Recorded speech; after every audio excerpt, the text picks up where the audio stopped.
This is the Wisdom Podcast.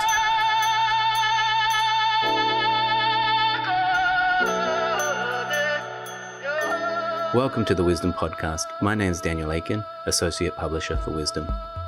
We were honoured here to have Bhikkhu Bodhi visit the Wisdom offices. And what usually happens when Bhikkhu Bodhi comes to visit us is that we all gather around him and we start asking him all sorts of questions. From his early influences to his translation process and his recent social activism. And it occurred to me that this would be great to capture for our podcast. And so I went and got my recording equipment, I put it down on the table in front of us and just pressed record. So this is a little bit of an unorthodox podcast. It's not your usual question and answer type interview, but it is a look at the behind the scenes at Wisdom. And there's some wonderful moments with Bhikkhu Bodhi.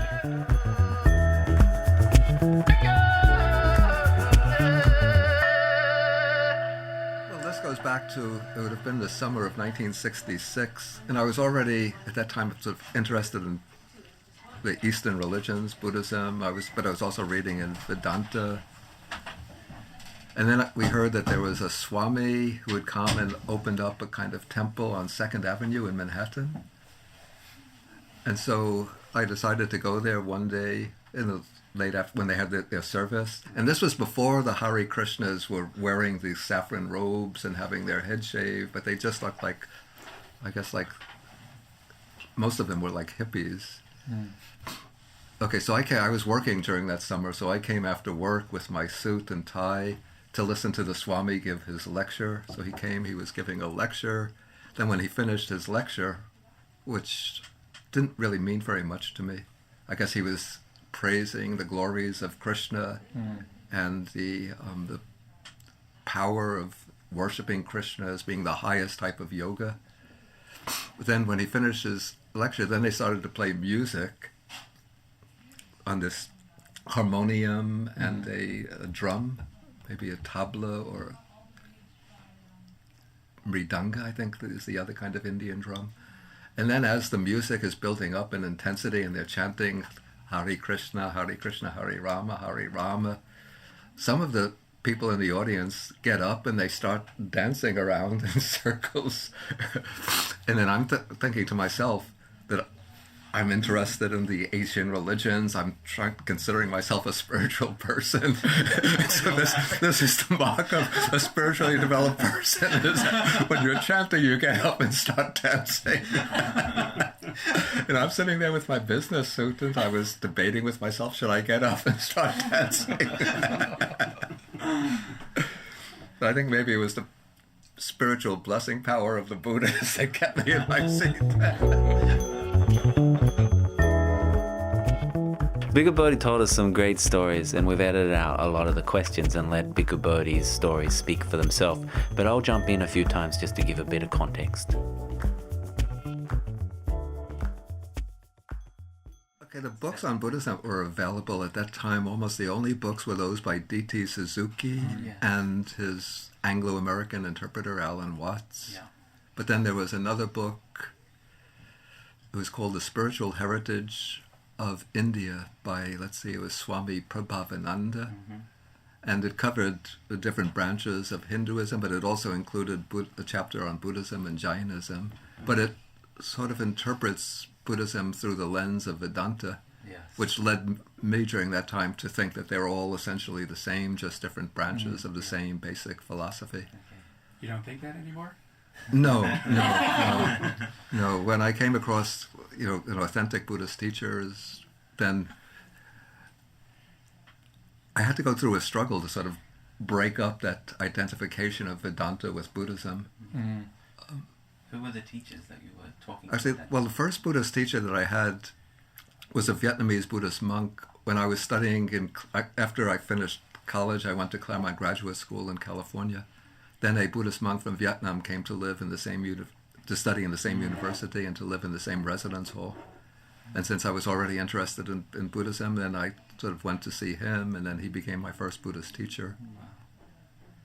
We're actually going to visit with him. Yeah, he came to, when Vietnam fell in 1975, he came to the United States. Okay. And now he lives in Newton.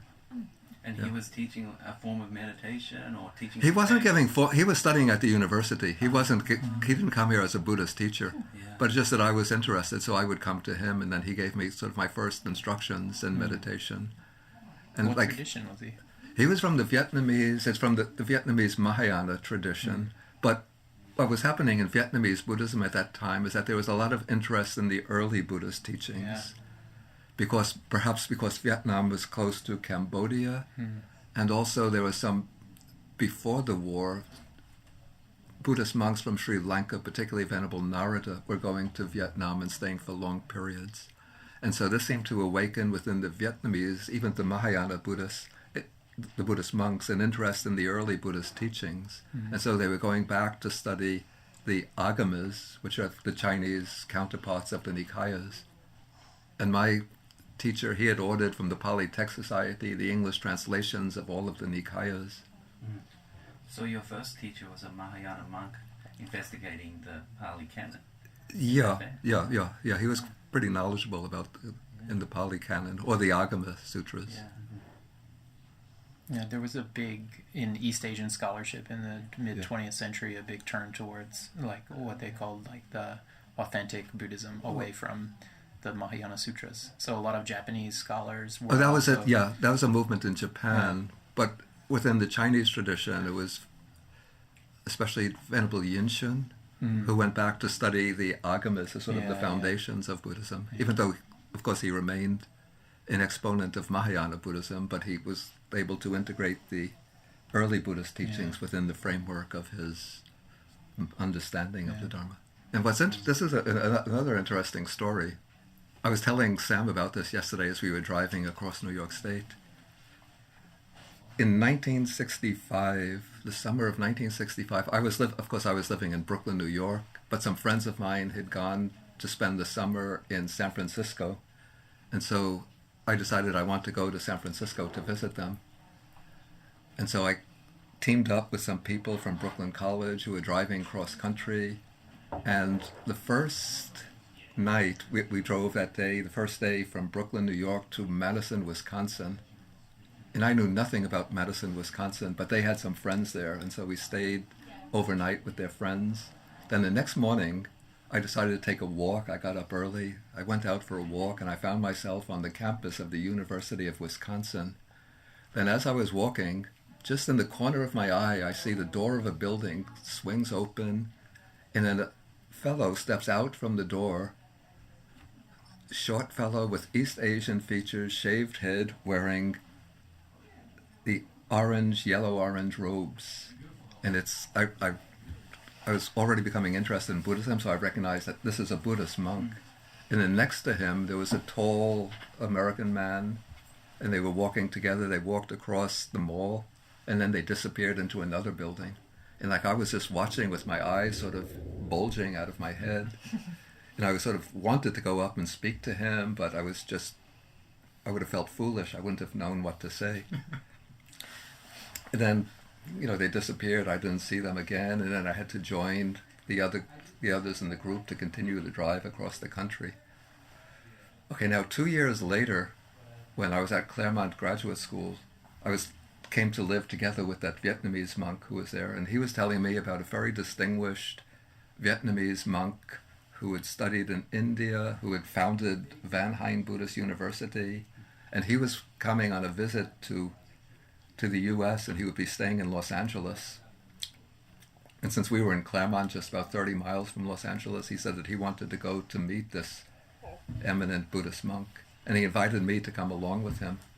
So I came along, and the monk was staying in the house of a Vietnamese family near Los Angeles. So we came to the house, and when we arrived, then the people who owned the house, they came to the room, and they knocked on the door of the room where the visiting monk was staying. Then he came out to meet with the others, and I looked at him, and I thought, he looks familiar, but I've never seen a monk wearing this kind of bright orange robe before. But then I realized, yes, I did see one. 2 years ago on the campus of the University of Wisconsin. And I was wondering, could this be the same person? And so then I had to wait while they were all talking in Vietnamese for about a half an hour. But when they finished the conversation, then I came up to him and I said, "Is it, Venerable Sir, is it possible that you were at Madison, Wisconsin during the summer, maybe early August of 1965? And he said, "Yes, in fact, I was. I was visiting my friend Richard Robinson, who had established a Department of Buddhist Studies at that university." And it turned out like that he was Thich Minh Chow, and he is the one who wrote that book, The Comparative Study of the Majjhima Nikaya, the Pali Majjhima Nikaya and the Chinese Majjhima Agama. And then years later, unknown to me, he wound up translating from Pali into Vietnamese the 4 Nikayas. Oh, wow. Yeah. Venerable, how did you make your way to the Theravada tradition from Well, first my teacher, my Vietnamese teacher, encouraged me actually to learn the Pali tradition and to go to Sri Lanka. And then he, in 1970, when he finished his studies, he went back to Vietnam, and I stayed in California for another couple of year and a half or so. And during that period, I met several monks from Sri Lanka who were passing through. And then I became friendly with one of them, and he said, as we were leaving, parting, he said, "If you like to come to Sri Lanka, you just write to me and I could arrange for you to stay in a Buddhist monastery." So then when I decided that I wanted to go to Sri Lanka, then I wrote to him and he made the arrangement. Who was he? His name was Venerable Piyadasi. He had published a book in English back even in the late 1960s called The Buddha's Ancient Path. Oh, yeah. It was actually one of my first, the first books I encountered on early Buddhism. And did you know Nyanaponika? I lived with Venerable Nyanaponika for altogether about 12 years, yeah. Yeah, I was with him the last 10 and a half years of his life, right up to his death. What was it like when you arrived in Sri Lanka? When I arrived in Sri Lanka, What was that? it would have been the end of October 1972. First I went to Vietnam. From the United States I went to, well, first I was in Thailand for 1 week. This would have been the middle of August 1972. Then I went to Vietnam, and I was in Vietnam for 2 months. And I think about it now, how foolish I was. I would go for walks on the street in Saigon. Excuse me? In the early 70s? Yeah, 1972. This was the time when the Vietnam War was still going on, but I think at that time Paris peace talks were taking place, so that there was some, at least, mitigation of the conflict. And then from Vietnam, then I went to Sri Lanka. And I remember when I arrived in Sri Lanka, going from the airport to Colombo, driving along the road, and when you look out, one sees Catholic church after Catholic church after Catholic church in very, very Southwest European style. Yeah. Because this was that I was initially puzzled. Have I arrived in Sri Lanka, or did the plane take me to Portugal by mistake? But then I realized that this was the area where, the Portuguese had established a colonial presence in Sri Lanka, or Ceylon, back in the 15th century, 16th century. And so this was the area that had been largely dominated by the Portuguese. I was wondering what advice you have for aspiring translators, and any sort of like habits or skills you've developed over the time that help you do so much translation and accomplish what you've accomplished. Okay, some advice. I didn't actually learn translation from anybody. And I didn't start off with the intention to become a translator. It's just that when I started to learn Pali, I would be comparing the Pali text with the translations coming from the Pali Text Society, and I couldn't understand I could understand the Pali more easily than I could understand the translations from the Pali Text Society, because they were written in a kind of Victorian style of English, almost as though they were imitating the style of the King James version of the Bible. Right. Or else I.B. Horner was translating very, very literally, and so the sentences didn't make good sense in English, at least for me. And so I just started doing my own, just to clarify to myself what I was reading. I just started to translate passages for myself. And then one time when I was visiting Venerable Nyanaponika, this time I was living in a different place in Sri Lanka. Well, I showed him some passages that I was translating where I had questions. And then he looked and he said, "Well, this is very good. You should continue translating." And then I wanted to learn the style of the commentaries. And so I spent time with Venerable Nyanaponika, and he had done translations from the commentaries of numbers of passages, which he had in notebooks. He had done these in the 1940s. And so he gave me these notebooks. And so I was staying like next door to him, and I was reading and like comparing the text of the Pali with his translations. And that way I was getting acquainted with the style of the commentaries till I could pick it up quite readily. But important, what I try to do with my translation is to, on the one hand, remain faithful to the text, but put it into sentences in English that would be intelligible to an ordinary educated reader, not to adhere too rigidly to the syntax, sentence structure, terminology of the original text. Otherwise one risks losing intelligibility. Whereas if one takes too many liberties, then one can depart from the meaning of the text. There's a middle way there, yeah. Yeah, and what's also useful, whatever language one is translating from, is at the outset to start building up a glossary so that one knows how one is rendering a particular term, and then one can maintain consistency. Yeah. I'm laughing because I realize I haven't been doing that with my renderings from the Nidesa, and I'm relying a lot now on memory and habit, which is not always very reliable. Nyanaponika, a German-born monk, was a mentor and teacher of Bhikkhu Bodhi. He co-founded the Buddhist Publication Society and is also a wisdom author. Next, Bhikkhu Bodhi talks about his first project with wisdom and how that came about. Yeah, and I always have to tell people the Majjhima Nikaya was not actually my translation. Right. It was the translation was done by Bhikkhu Nyanamoli, who died in Sri Lanka in 1960. And then he left the Majjhima Nikaya in the form of like notebook translations.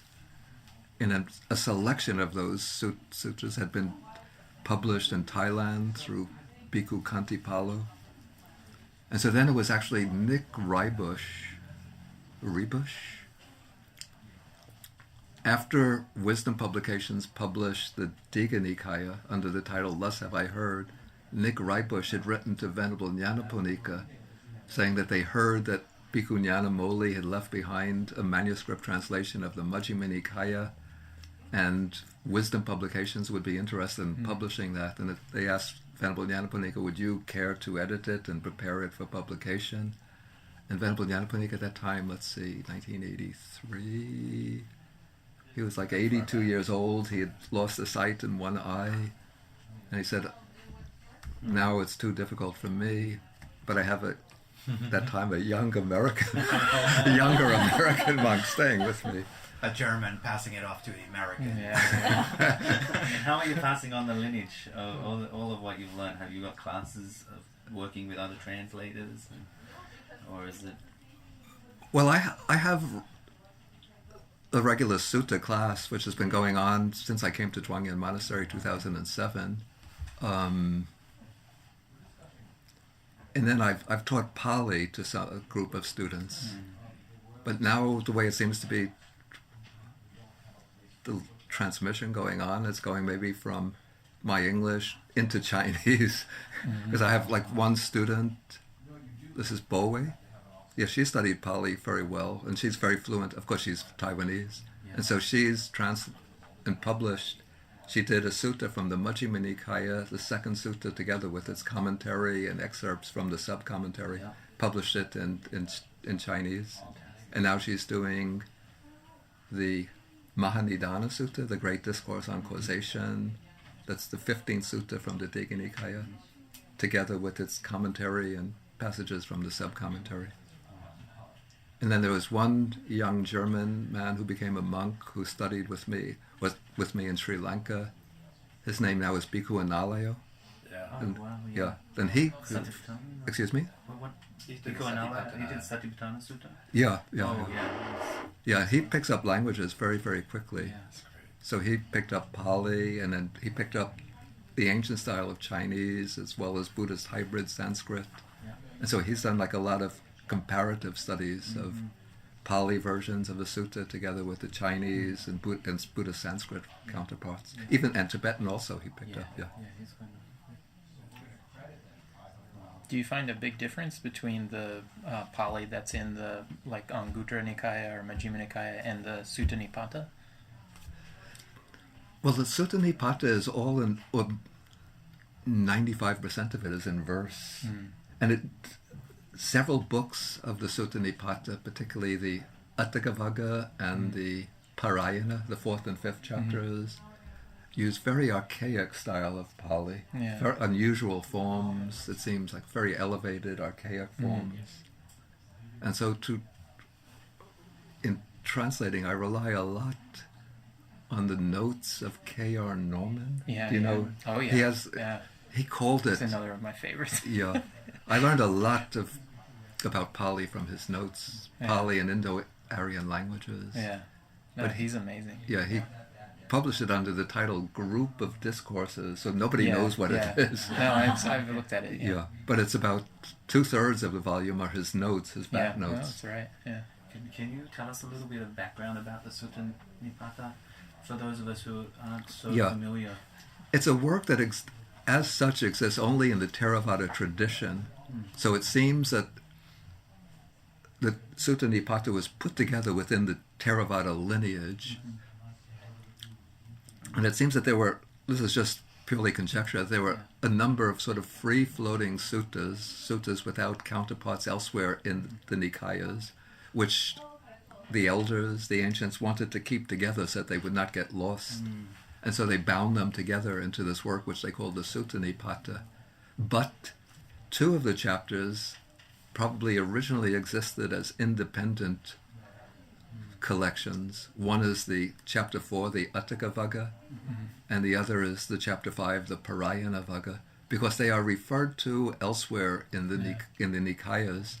Sometimes the Buddha will recite a verse, which will say that this is a verse that I recited in, say, the questions of Ajita from the, this is from the Parayana Vagga, from the 5th chapter.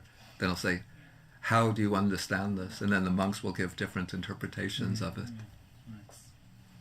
And then you're actually translating a section of that? Is that, or you're doing... Well, I'm doing the whole Sutta Nipata. Okay. I've actually almost finished it, Wow.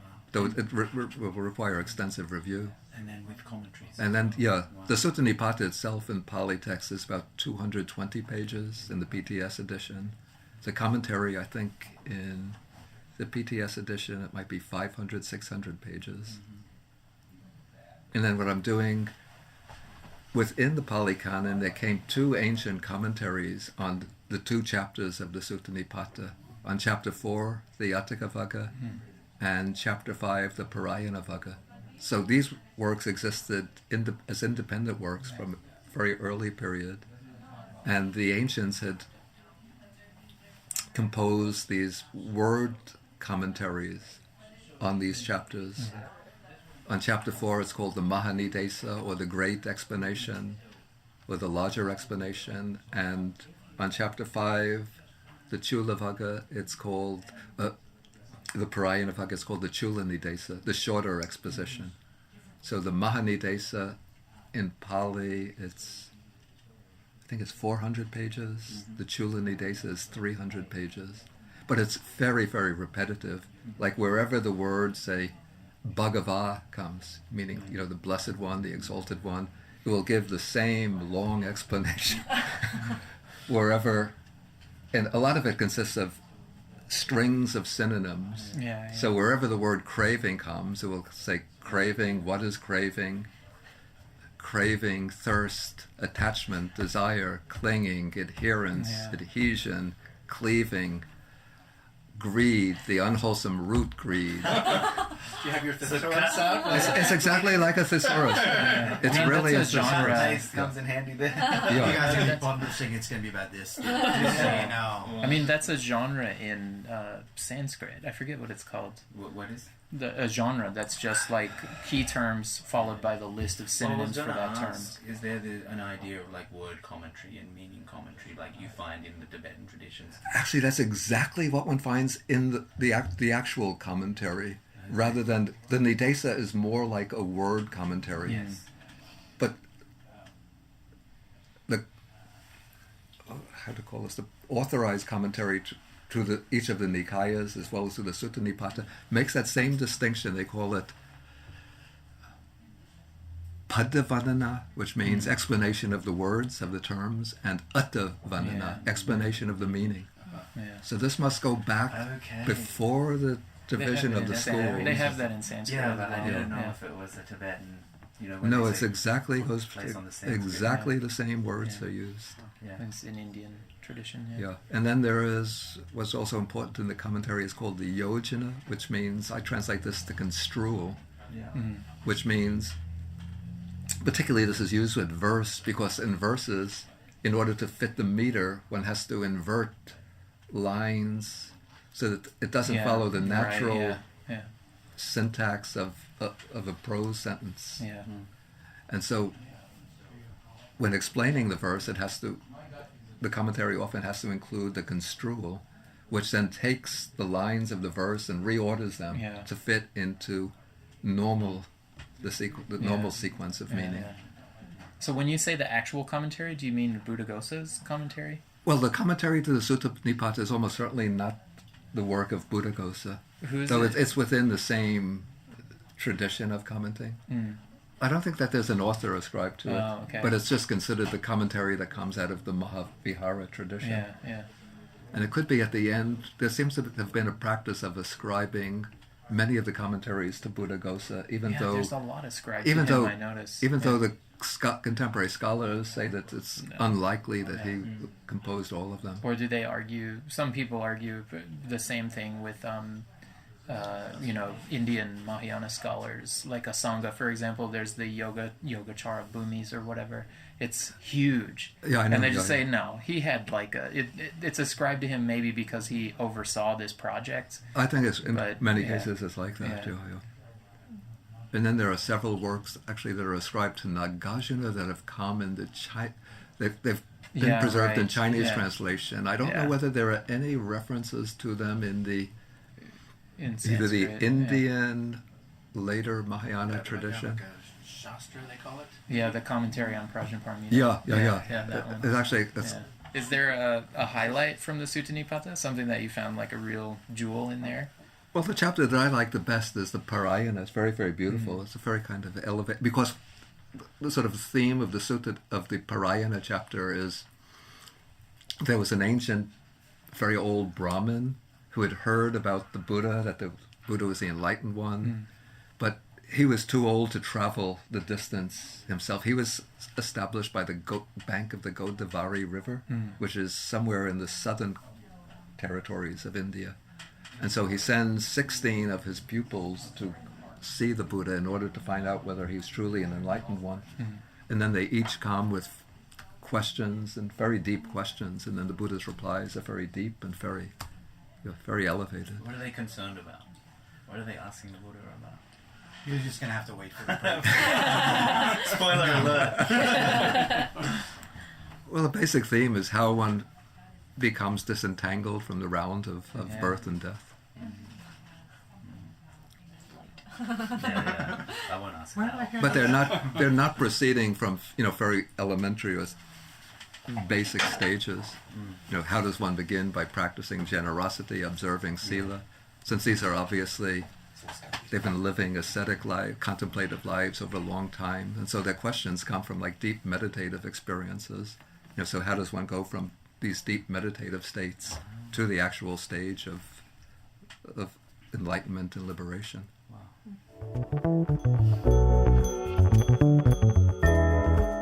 Bhikkhu Bodhi does some amazing humanitarian work And so we next asked him about what he's been up to in that area.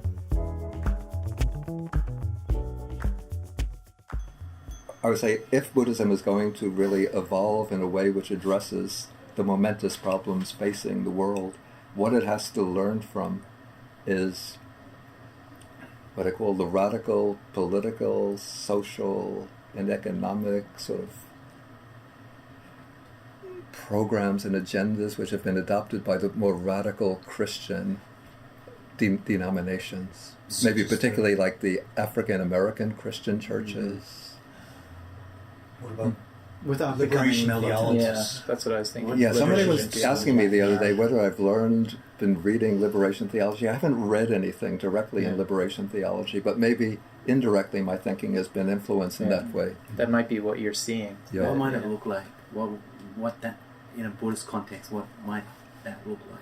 Yeah, well, I think sort of an America. inspiration for that can be found in what we call the bodhisattva ideal, or the qualities of the bodhisattva ideal. Whether one takes this with a Theravada grounding or Mahayana grounding is rather indifferent to me. But I've read quite a lot in the Mahayana sutras, even in Chinese, looking to see whether there's any explicit connection of the bodhisattva mission with social and political transformation. And apart from the ideal of bodhisattvas as taking on the role of the wheel-turning monarch, which you find in both the Pali and the Mahayana tradition, there isn't a very explicit endorsement of social political engagement on behalf of the bodhisattva. Even the bodhisattva in the Mahayana sutras is always, his task is always to transform, ripen, and liberate beings. But this is where I think a transformation in the practice of Dharma is necessary. To see that, if our task is really to liberate beings from suffering, we have to ask, what is really causing so much suffering in today's world? And too much Buddhism in the West has been concerned with what I call the suffering that is experienced by middle class, Yeah. fairly affluent people, the tedium of daily routines, trouble with relationships, surfeit with sensual pleasures. But really we have to see, what are the structures that are creating so much destitution, poverty, hunger, impoverishment, destruction of natural, over-exploitation of natural resources. So do you think dukkha is too personally defined, or Exactly. Yeah. So we have to look at a sort of wider conception of dukkha, Yeah. but not as wide, not exclusively as wide as the dukkha which is inseparable from the cycle of birth and death. I mean, that's of course is part of the picture as well. And so as you expand Yeah. the understanding of what Yeah. dukkha is, then Yeah. the causes of dukkha, Yeah, you can, all these sort of constructions that in the world, yeah. become And part of particularly, that. like we call it, the polarization of the population between an extremely affluent and powerful Yes. 1% or 0.001% and the great masses of people who are being disempowered. Just being starved to dominated. death. I mean, Yeah. 3 billion people on this Yeah. planet live Yeah. in poverty, Yeah, abject yeah, poverty, yeah. and are starving. And it all comes back to a type of craving. It's just not the personal craving. It's like that craving as Yeah, no, embodied in the world. yeah. Yeah. Is this what motivated and inspired your creation of Buddhist Global Relief? It was sort of what was underlying that, but what sort of more directly led to the founding of Buddhist Global Relief, it sort of goes back to the end of the year 2004, when right after Christmas, when the tsunami struck South Asia, and Sri Lanka was badly affected. And so when I read about that, I thought that I wanted to do something to help Sri Lanka. And so at that time I was staying at the monastery in New Jersey called Bodhi Monastery, not named after me, it was just coincidence. And so I sent an email to some of my students and friends who were connected with Bodhi Monastery. And then one of them, I sent it also to Bhante Gunaratna, because he's originally from Sri Lanka. Then he sent it to everybody on his mailing list. And I sent it to a woman that I knew who was connected with the Insight Meditation Center in New York City. And she sent it to everybody on their mailing list. So within 2 weeks, we had collected like $160,000. Wow. Great. And then everybody was looking to me to decide how to divide up this money amongst various organizations that are working in Sri Lanka, Indonesia, part of India. And Google had put up a list of organizations that were providing relief aid, and I thought, I'll give priority to Buddhist organizations.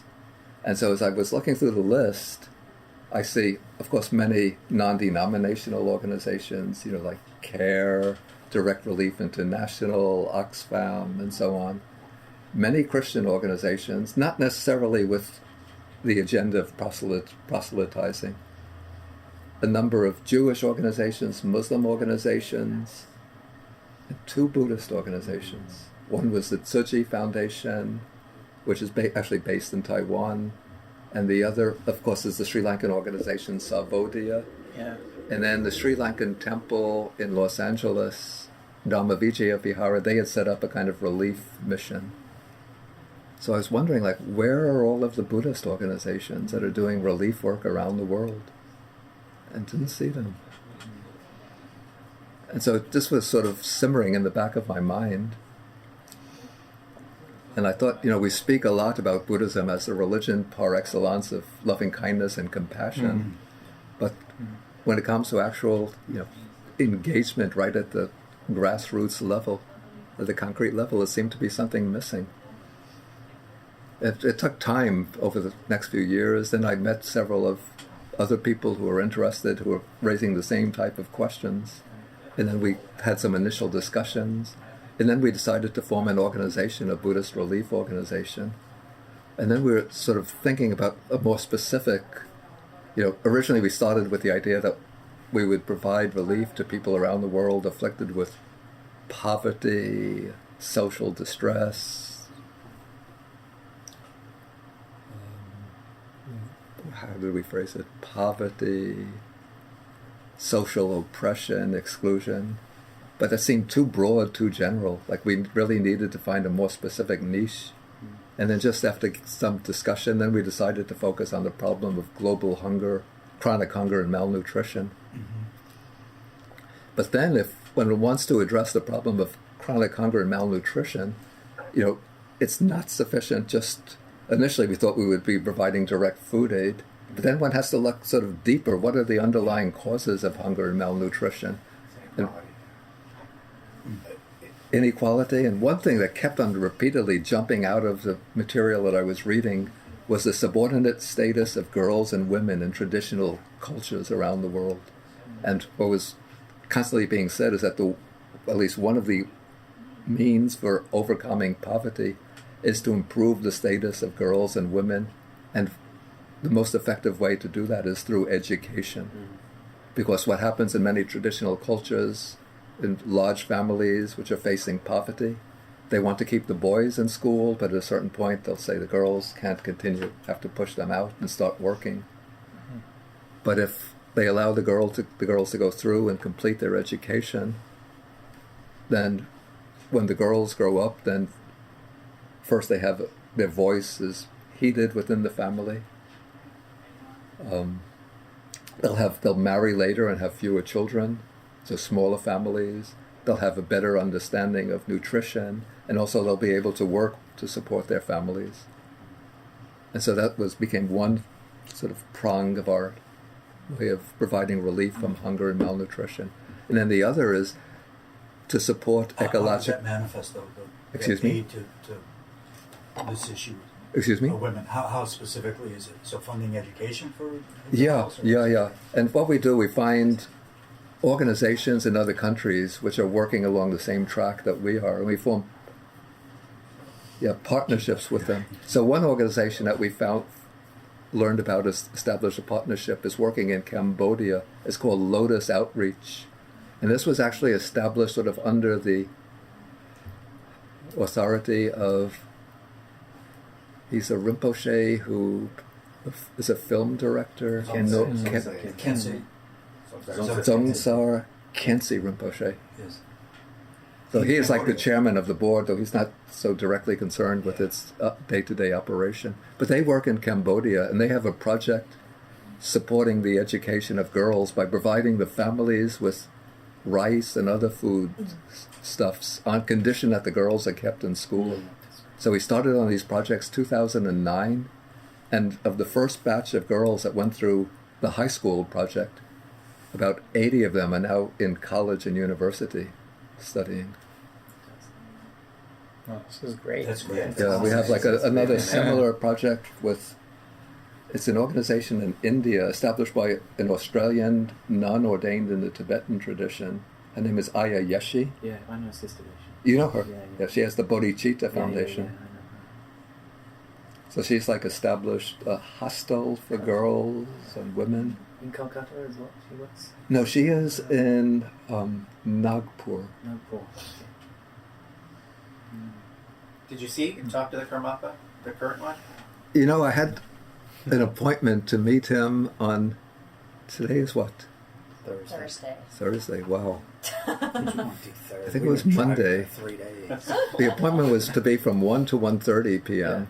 And you see, the 16th Karmapa had been a close relationship with Dr. C.T. Shen, who was the wealthy Chinese shipping merchant who provided the funding that led to the establishment of Zhuangyan Monastery. And the 16th Karmapa was actually, that land was actually to be offered to the 16th Karmapa, on which Zhuangyan Monastery now stands. But when the 16th Karmapa was to sign the original agreement, his picture was on the wall, and his picture fell off the wall. The pen wouldn't write. Wow. And so, I imagine Dr. Shen and the other Chinese devotees are sitting there waiting for him to sign, and his picture falls off, the pen won't write, and he's thinking, like, this must be like the Davis, indicating that this is not the place for me. And so he must have said, CT, let me give it a little more thought. And then calling his other devotees and saying, can you find a place in Woodstock for us? But anyway, they had a close friendship. And so I was to come to invite the 17th Karma, but on his next visit to the U.S. to visit Zhuangyan Monastery. And so originally the slot was between 1 and 1:30 p.m. And so we came up there and we had lunch there and we were waiting. But he has such a busy schedule that by the time I got to see him, after, it seems those who went first before me were extending their conversations with him. So he's scheduled to give a lecture downstairs, a teaching at 2:30 p.m. And I get to see him at somewhere like 2:15, 2:20 p.m. And I know what it's like when you have to go to give a lecture at a particular time and you want to have just a few minutes just to quiet the mind. And so I just really got to see him, to give him the invitation. I gave him a copy of, maybe a plug for Wisdom Publications, a copy of the middle-length discourses. And I gave him the annual reports of Buddhist Global Relief for the last 3 years. And also what seemed to strike his interest, I had written an essay on, it was published as a booklet on the revival of the Bhikkhuni ordination in the Theravada tradition. And I know that he's trying to revive the Bhikkhuni ordination within, I don't know whether it's the Tibetan tradition as a whole or within the Khargyud lineage. But he seemed to be interested in that. It's the same video, I think, for everyone, right? It's the same Vinaya.